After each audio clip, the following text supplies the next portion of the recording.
คลิปนี้ผมก็สิมาสอนวิธีการสร้าง YouTube หรือว่าสร้างบัญชี YouTube ในลาวเฮาให้มันสามารถสร้างรายได้ได้เนาะหรือท่านจะอยู่ประเทศอื่นก็สามารถสร้างรายได้ได้เนาะคลิปนี้มีคำตอบเนาะอินโทรมา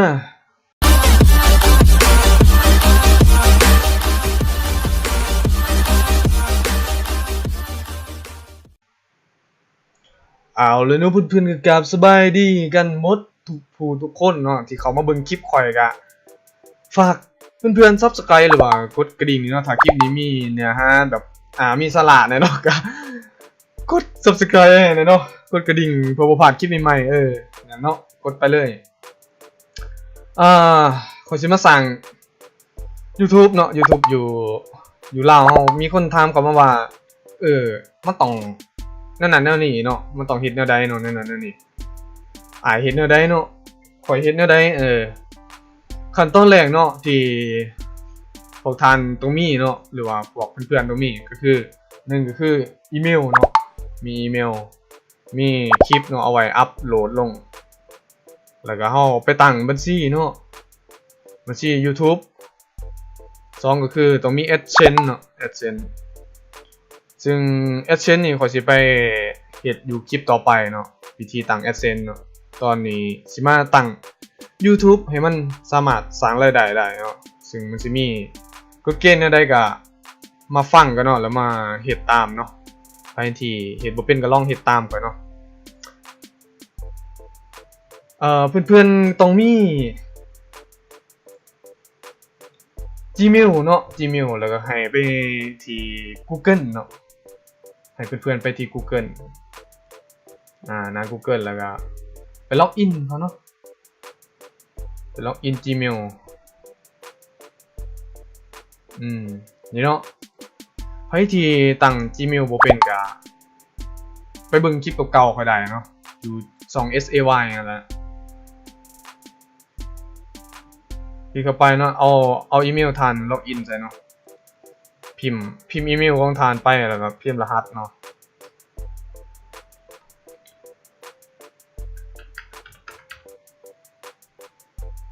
แล้วก็กด next ไปเลยเนาะท่านผู้ชม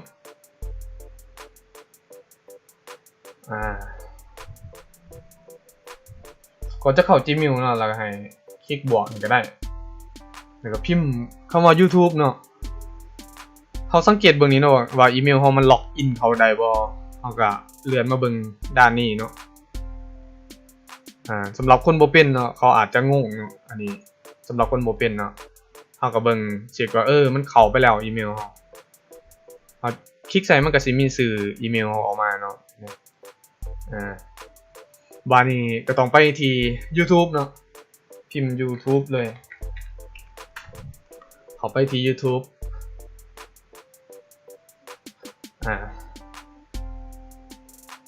YouTube เฮาก็ต้องสังเกตเบิ่งก่อนอีกเนาะว่าบ่นี่เนาะหรือว่าหัววงมุ่นนี่มันเป็นชื่อเฮาบ่หรือว่าเป็นชื่อคนอื่นเป็นชื่อคนอื่นก็บีบออกได้เนาะล็อกอินออกไปเลยเฮาก็เอาอีเมลของเฮากรอกใส่เนาะแต่ว่าอันนี้เขาเช็คชื่อแล้วมันถือเบิดเนาะถือหมดทุกอย่างโอเคแสดงว่าถือเขาสิมาเว้ากันเนาะก่อนจะอัปโหลดคลิปลงเนาะท่านต้องผ่านกฎเกณฑ์ของ YouTube เนาะท่านต้องผ่านกฎเกณฑ์ของ YouTube 1ก็คือเนาะต้องมีผู้ติดตาม 1,000 คนขึ้นไปถึงสามารถผ่านกฎเกณฑ์ได้เนาะ1,000 คนขึ้นไปเนาะ2เนาะ2เดี๋ยวนี้2เนาะตลกแล้วเนาะ2นี่ต้องมีผู้ชมเขามาเบิ่งคลิปของเฮาเนาะเป็น 4,000 ชั่วโมงเนาะอันนี้ก็รวมทั้งทุกคลิปที่จะมีเนาะทุกคลิปที่จะอัพลงใน YouTube เนาะให้มันได้ 4,000 ชั่วโมงเนาะจึงจะผ่านกฎเกณฑ์ของเขาแล้วก็พวก YouTube Partner เขาสิอนุมัติหรือบ่อนุมัติก็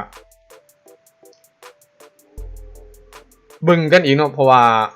YouTube สิเบิ่งว่าคลิปเฮาเป็นคลิปที่สร้างเองบ่หรือว่าไปดูดของคนอื่นมาเนาะข้อยแนะนำบ่ให้ไปดูด คลิปคนอื่นมาเนาะจะโดนลิขสิทธิ์ไปเนาะเพ้อๆอาจจะโดนลบส่องไปเลยเนาะซึ่งมันก็เฮ็ดให้เราเสียเวลาเนาะในการเฮ็ดส่องใหม่อาจจะบ่ผ่านเลยก็มีเนาะบางคนเนาะเขามาอัปโหลดกันเลยเนาะขั้นตอนนี้เนาะเขามาอัปโหลดเลยให้ไปที่นี้เนาะที่โฮป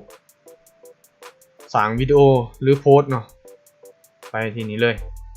คลิกเข้าไปเนาะมันก็จะมีอัปโหลดแล้วก็ถ่ายทอดสดเนาะให้ไปที่อัปโหลดคลิกเข้าไปเนาะก็สิไปช้าๆเนาะเพราะว่าเพื่อนๆอาจเบิ่งบ่ทันหรือเบิ่งบ่ทันก็วิวย้อนหลังก็ได้เนาะจากนั้นก็ไปที่ลูกศรตัวนี้เนาะจิ้มไปนี่เนาะแล้วก็อัปโหลดลงเนาะเก็บไฟล์วิดีโอไว้เนาะไฟล์วิดีโอไว้คลิกเข้าไปเนาะก็เลือกเอาเนาะวิดีโอเฮาอยู่2ได้ 2D 2C 2ได้ก็ได้เนาะคลิกเข้าไปนี่เนาะจะเอาวิดีโอหันไว้อยู่ไซส์เนาะก็คลิกเข้าไปเลยเนาะไปเอาอยู่หั่นหรือว่าเพื่อนๆอยากแบบสบายๆก็ได้เนาะเฮาย่อบ้านี้ลงเนาะแล้วก็เกี่ยมคลิปวิดีโอไว้เนาะวิดีโอค่อยก็มันเป็นวิดีโอแมวนั่นเอง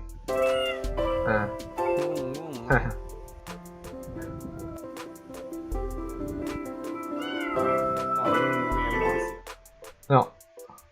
และให้เพื่อนๆจับ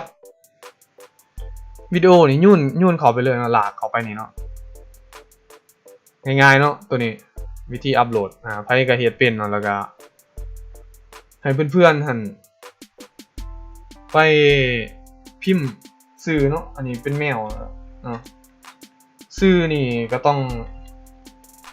ตั้งชื่อให้มันแบบมีความดึงดูดหรือว่ามีความสนใจแล้วก็คำอธิบายเนาะจะอยากเขียนอะไรก็ได้เนาะคำอธิบายเกี่ยวกับวิดีโอนี่หรือว่าอยากบอกอันนี้เนาะก็เขียนไปเนาะนี่เขียนไปตัวนี้เนาะแท็กเนาะแท็กนี่คือผู้คนเขาจะค้นหาแท็กเฮาได้เนาะเฮาต้องใส่แท็กเนาะเพื่อให้ระบบมันค้นหาคีย์เวิร์ดง่ายนะเวลาเขาพิมพ์มาคือแคปนั่นแคปนู่นนี่นั่นเนาะเนี่ยนี่ animal animal อัปโหลดให้มันแล้วกันเนาะอัปโหลดให้มันแล้วเนาะเพราะว่าอัปโหลดตัวนี้ก็รอใส่เวลาต้องรอถาเนาะเดี๋ยวค่อยสิตัดวิดีโอไปตอนที่มันอัปโหลดแล้วเนาะเอาเลยเนาะตอนนี้เฮาก็สามารถอัพคลิปวิดีโอได้สำเร็จแล้วเนาะซึ่งการอัพคลิปวิดีโอนี่ก็ขึ้นกับจำนวนความจำของเฮาเนาะของของวิดีโอเนาะของวิดีโอของทานเนาะแต่ละทานอาจจะมีความจำหลายก็ใช้เวลาละดนเนาะในการอัพโหลดแล้วก็ขึ้นกับอินเทอร์เน็ตของเฮาถ้าอินเทอร์เน็ตไวก็อัพแป๊บเดียวเนาะวิธีเช็คความจำเนาะก็ไปที่วิดีโอของเจ้าแหละก็คลิกขวาใส่มันเนาะคลิกขวาใส่มันแล้วก็ property เนาะเช็คความจำเฮาสิเบิ่งว่าความจำมันมีเท่าใดเนาะ300เมกที่ค่อยอัพลงเนาะอันนี้ก็วิธีเช็คความจำมันคือคลิกขวาแล้วก็ property เนาะไปที่ property แล้วก็มาเบิ่ง detail เนาะนี่มาคลิกที่ detail เลื่อนเบิ่งเนาะ300เมกเนาะ342เมกอันนี้คือความจำเนาะหรือว่าความจำของไฟล์เฮาบัดนี้ที่เฮาอัพคลิปวิดีโอแล้วเนาะเฮาก็สามารถมาอันนี้เนาะมาที่สั่นสูงกันเนาะว่าเฮาคลิปวิดีโอของเฮานี่นะคลิปวิดีโอของเฮานี่เป็นหยังเนาะเกี่ยวกับหยังสัตว์เลี้ยงก็ใส่สัตว์เลี้ยงไปเนาะเพลงก็ใส่เพลงเนาะบุคคลหรือว่าบล็อกก็ใส่บล็อกไปเนาะตลกบันเทิงก็ใส่สัตว์เลี้ยงแล้วก็กดเผยแพร่ไปกดเผยแพร่เลยเนาะปึ้งนั่นเนาะตอนนี้มันก็ได้เผยแพร่ไปแล้วเนาะ จากนั้นให้เพื่อนๆไปที่หูวงมุ่นนี่เนาะหูวงมุ่นของเฮานี่แล้วก็ให้ไปที่ YouTube Studio เนาะ Beta คลิกเข้าไปเนาะท่านผู้ชมหรือว่าเขาไปที่ฟันเฟืองก็ได้เนาะ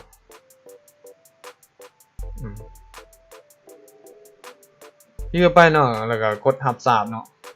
เวอร์ชันใหม่มันจะเป็นแบบนี้เนาะเวอร์ชันใหม่เดี๋ยวเฮาไปเฮ็ดอยู่ที่เวอร์ชันเก่าดีกว่าเนาะแนะนำไปที่เวอร์ชันเก่าดีกว่าหรือว่าเพื่อนๆอยากใส่เวอร์ชันนี้ก็ได้เนาะบ่มีปัญหาแต่ว่าค่อยลืมเวอร์ชันเก่าเนาะก็เลยไปนี่เวอร์ชันเก่ามันสิเล่นง่ายกว่าเอาจริงๆเนาะให้ไปที่นี่เนาะโหคนยางออกนี่เนาะ Creator Studio แบบคลาสสิกเนาะเดี๋ยวกดข้ามไปเลยก็ได้เราถามมันไปฮะเนาะมันจะเป็นแบบนี้เนาะเวอร์ชันเก่าซึ่งสะดวกสบายเนาะค่อยลืมเวอร์ชันนี้เนาะว่าเวอร์ชันใหม่ก็ยังงงกันอยู่เนาะถ้าเป็นเวอร์ชันใหม่เราก็จะมาสอนอีกเนาะในคลิปต่อไปหรือว่าคลิปอื่นๆต่อไปนะเข้ามาก็จะเจอแบบมันจะบอกนั่นบอกนี่เนาะเมื่อกี้เนี่ยคลิกออกไปเลยก็ได้แล้วให้เข้าไปที่ช่องของเขาเนาะคลิกไปที่ช่องเนาะมันจะมีฟิวเจอร์เนาะฟิวเจอร์ต่างๆเนาะถ้าเพื่อนๆต้องการที่จะให้ YouTube ของเราสามารถแบบมีโปรแกรมใน YouTube เราเนาะสามารถสร้างรายได้ได้ก็ต้องไปที่ขั้นสูงเนาะให้ไปขั้นสูงเลยเปลี่ยนจากประเทศลาวเนาะให้เป็นประเทศที่มีโปรแกรมพาร์ทเนอร์เนาะหรือว่าโปรแกรม YouTube ของเขาเนาะพาร์ทเนอร์ที่สามารถสร้างรายได้ได้เนาะซึ่งประเทศอื่นๆเนาะก็มีสหรัฐอเมริกาเนาะสิงคโปร์ยังก็ว่าไปเนาะไทยเนาะไทยเนาะครับค่อยเอาเป็นไทยก็ได้เนาะตัวนี้สำคัญเนาะเพราะว่าเจ้าจะสร้างรายได้ใดนี่ก็ต้องไปเปลี่ยนประเทศเนาะสำคัญที่สุดเนาะตัวนี้เนาะ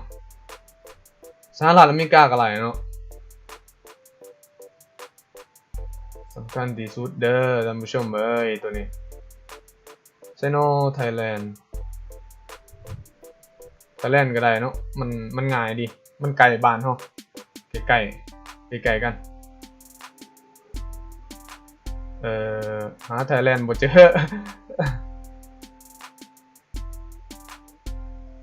สหรัฐอเมริกาก็ได้โอเคเนาะตอนนี้เขาก็เจอไทยแลนด์เลยเนาะหลังจากที่หากันมาหาเนาะ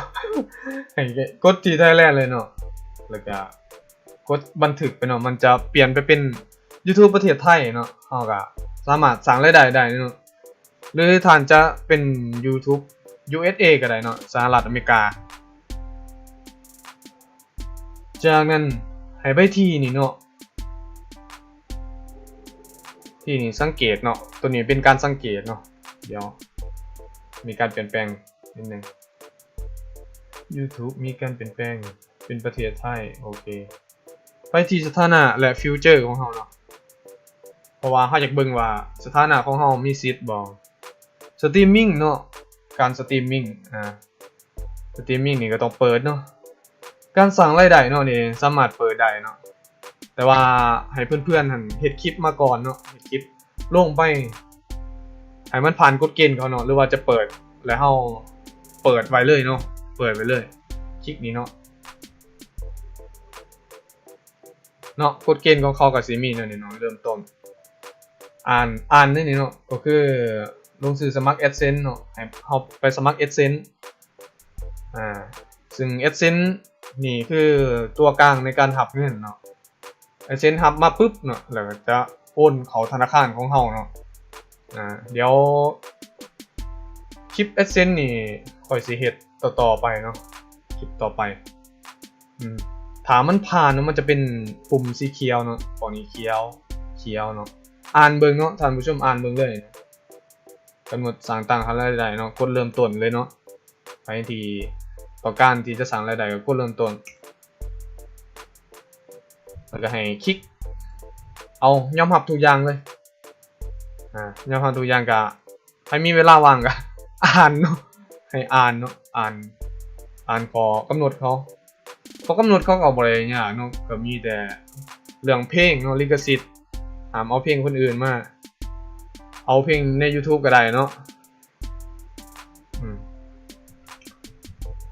โอเคเนาะและตัวเริ่มต้นลงสมัคร Essence นี่ก็สิอยู่ในคลิปต่อไปเนาะถามมันผ่านมันจะเป็นเขียวๆเนี่ยนี่เนาะทุกอันก็คือนี่เนาะขอกำหนดของเขาก็คือให้ครบเวลาคนเบิ่งอะเนาะให้มันครบ4,000 ชั่วโมงเนาะรวมเบิดทุกคลิปเจ้าเนาะให้มันครบ 4,000 ชั่วโมงแล้วก็ผู้ติดตามเนาะกดผู้ติดตามนี่ก็ 1,000 คนเป็นไปเนาะตามที่ค่อยเว้าตอนต้นๆเนาะจากนั้นมันจะเคี่ยวหมดเนาะและโฆษณามันจะเข้ามาแล้วเราจะได้รายได้จากวิดีโอของเราเนาะวิดีโอของเราก็คือเฮ็ดมาแล้วอัพลงไปให้คนมาเบิ่งเนาะให้คนมาเบิ่งคนมาติดตามกันเนาะหน้าที่เราก็มีแต่เฮ็ดวิดีโอเท่านั้นแต่วิดีโอนี่ก็ต้องเป็นของเราเองเนาะบ่ให้เอาของคนอื่นมาเนาะของคนอื่นนี่จะโดนลิขสิทธิ์แน่นอนเนาะแล้วก็ระวังเรื่องเสียงเพลงเสียงเพลงนี่โดนลิขสิทธิ์แน่นอนเนาะเสียงเพลงของเขาเจ้าเนาะถ้าเราบ่ขออนุญาตเขาหรือว่าไปเจรจาหยังก็อาจจะโดนได้เนาะสำหรับคลิปนี้ก็คือสิมีประโยชน์เนาะสำคัญก็คือไปเปลี่ยนประเทศเนาะมีบางคนว่าให้สิเฮ็ด YouTube อยู่ประเทศลาวเนาะคือไปเปลี่ยนไปเป็นประเทศไทยหรือว่าประเทศอเมริกาหยังเนาะอเมริกาเวียดนามหยังก็ได้เนาะเพราะว่าโปรแกรมเนาะโปรแกรมอยู่ประเทศเฮามันบ่มีแล้วเฮาต้องยืมประเทศเขามาใส่เนาะยืมประเทศที่มันมีโปรแกรมเนาะประเทศใดที่มีโปรแกรมเนาะมันก็มีลิสต์รายชื่ออยู่เนาะแต่ให้เป็นไทยกับสหรัฐอเมริกาก็ได้เนาะซึ่งการสั่ง Essence เนาะมันจะส่งปินมาให้เฮาก็สิบอกข่าวๆนี่เนาะมันจะส่งปินมาให้เฮายืนยันตัวตนเนาะแล้วปินนั้นจะส่งมาทางไปรษณีย์เนาะให้เพื่อนๆไปกรอกใส่เลยเนาะเวลามันจะมีอีเมลหรือว่าใน Essence ของเฮาเนาะให้เฮาอันนั้นเนาะเดี๋ยว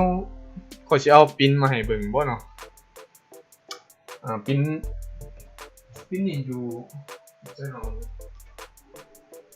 อาจจะอยู่นี่นี่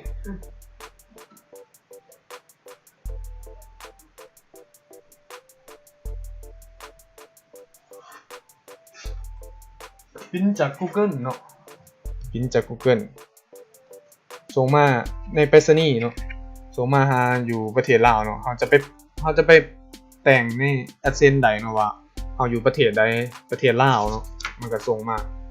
แล้วก็เอารหัสปินเฮาเนาะไปกรอกใส่เพื่อยืนยันตัวตนเนาะเพราะว่าปินตัวนี้หั่นต้องส่งจดหมายอย่างเดียวเนาะ Google จะส่งเป็นจดหมายมาอย่างเดียวเนาะแล้วเอาปินตัวนี้ไปกรอกเนาะแล้วก็สามารถสร้างรายได้เนาะบัดนี้ก็ไปเอาธนาคารเนาะไปผูกได้เนาะผูกกับ Essence หรือเพื่อนๆอยากถอนเงินแบบ Western Union ก็ได้เนาะแต่ความสะดวกสบายแล้วแต่ความสะดวกสบายของทานเนาะทานอยู่ประเทศได้ก็เอาธนาคารนั้นไปผูกใส่กับ Essence ได้เนาะตัวนี้ก็สิไปเฮ็ดในคลิปต่อไปเนาะแล้วสิไปเว้าในคลิปต่อไปเนาะแล้วเพื่อนๆต้องตั้งตามข่อยเบิดทุกอย่างเนาะถ้าอยากได้เนาะอยากได้การสร้างรายได้จาก YouTube เนาะก็ตั้งตามนี้เลยเนาะตามที่ข่อยเฮ็ดคลิปนี้สำหรับคลิปนี้ก็คือสิหมดส่ำนี้เนาะวิธีการสร้างเพื่อนๆที่เขามาเบิ่งคลิปข่อยก็มาคอมเมนต์กันได้เนาะคอมเมนต์กันมาเลยแล้วมีหยังก็สิมาเว้าต่อเนาะต่อไปอีกโอเคเท่านี้ก็เนาะเดี๋ยวเอาไป เจอกันใหม่เนาะอยู่คลิปต่อไปขอสิมาเว้าเกี่ยวกับ AdSense เนาะหรือมาเฮ็ดวิธีสร้างเนาะเดี๋ยวคลิปนี้มันสิยาวเกินไปนะบ๊ายบายเนาะ